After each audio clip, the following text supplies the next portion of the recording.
Mark leads a team of office workers whose minds are surgically divided between their personal and work lives. But when a new client becomes determined to their partnership, there's a management that really divides what the truth is about their workplace.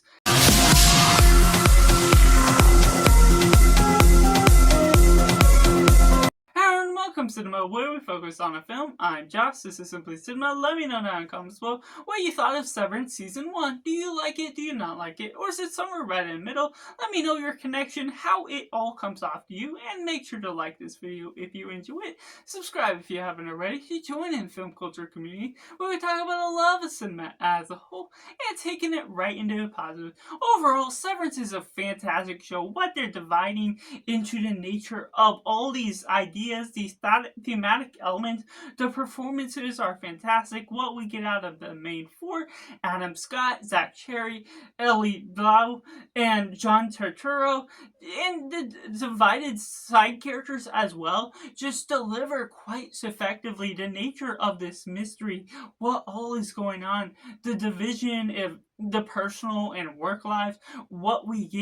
getting to explore and witness some of the personal and work life, the depression and the sadness that you're getting at home, and then sort of this ambiance of something different within work itself. And there's an element of mystery behind the truth of everything that is going in, and there is quite a good hook going into the very first episode where Helly, the character that is this new person into helping out with the workplace, is just replacing this character that divides some interesting attention to what all is going on, asks so many questions, and that is the compelling mystery that you want to find out, and you're engaged with it throughout the show that really dives into some interesting areas. This place that's so formal and looking good and clean to the nature of what they're doing with the set designs, even though it very much looks different and plain and simple,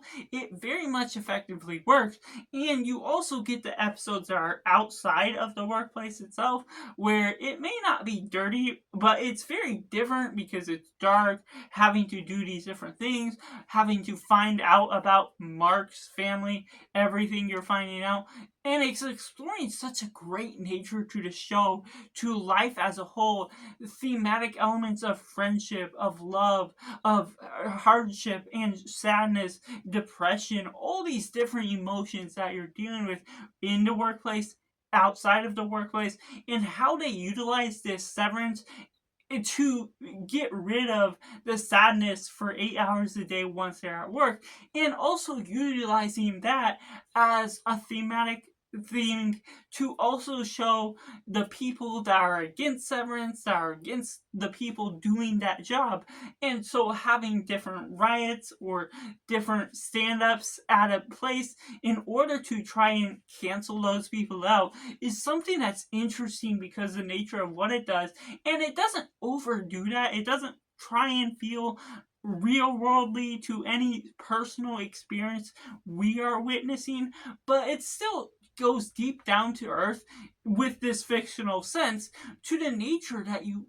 get to know, especially Adam Scott's character as Mark, as the leader, and you're not necessarily knowing about these others, except a few glimpses here and there, and it also leads into the end. It's a fantastic episode, that I won't spoil, but getting to witness some of their world, some of their characters, the nature of what this show goes into, the thematic ideas behind the leaders of the severance jobs and whether they are severed or not, just goes into this interesting revelation that does so much to the nature of what this show asks of it, and just goes into so many different life experiences, the different ideas of romance, and does romance belong in the workplace? That is especially within this, if their severed lives are very much different people than what is all going on outside the world, and there's so much moral complexity to the nature of, is it right to be severed? Is it make sense to do what you're doing? Or is there a better way and situation they can deal with all of these emotions outside of the workplace in order to not be one of the severed people, that all bleeds onto the mystery of what they're even doing with all these numbers. That doesn't necessarily define everything right away. It still provides some ideas, some answers, some values to life, what is all going on, but it's not trying to divide your attention to knowing how to operate your life, knowing direct pathways in life. And so that becomes thematically rich to the nature of how Mark, as a character in the outside world, connects to his personal family, and whether he had a family in the past, what all that bleeds onto, dealing with that, and connection with his sister and brother-in-law, and how there's a part of the outside world that takes place within the inside world of the Severance that becomes so much more compelling, a tool that's utilized to turn the plot, turn things to a different direction of the nature of what gives clues to what may be going on in the truth of Severance, the job, what they're actually doing, that bleeds a lot into the relationship, what we get out of the main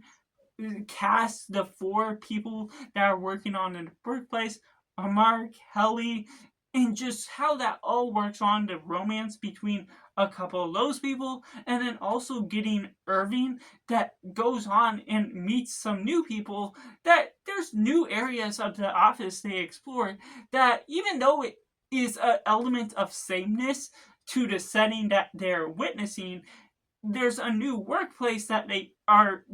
visiting, a new department that bleeds into new characters. That Bert is a new character played by Christopher Walken that just does so much, and his relationship with Irving is as elements of a compelling nature to what they're sort of doing. Still questions on what they're doing in the other departments, but that builds upon the trust and relationship, the thematic elements of love and hate and other things that just does so much to what they're doing to build on these characters as a whole. Which takes me into the mixed moments. There are some moments of the show that I feel it could progress a little quicker. I'm not complaining that the show is slow, but it doesn't always engage my attention fully for the natural pacing that it all builds on. And there's some questions with the mystery that I feel could have been beneficial to add in or lead you into knowing the answers